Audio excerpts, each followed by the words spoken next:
kapag natutunan yung gumawa nitong homemade tamis-anghang banana ketchup, baka hindi na kayo ulit bumili. Ilalagay lang natin itong saba.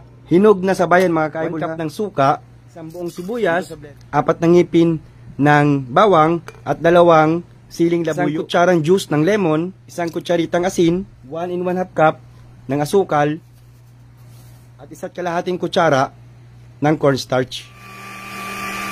After 12 minutes, luto na yung ating saging. Ito dito sa previously na na-mix natin ng mga sangkapa. Kapag na-achieve na natin yung ganitong texture, okay na ito natin sa medium fire. Haluin natin paminsan-minsan. At suwete, yung gagamitin kong pampakulay. Then, estimate lang natin hanggang sa ma-achieve natin yung gusto natin na kulay. Testing natin kung hindi na siya matubig. Taman-taman na, mga ka-eyeball, para ilagay sa mga garapo natin. Napakasarap mga ka-eyeball.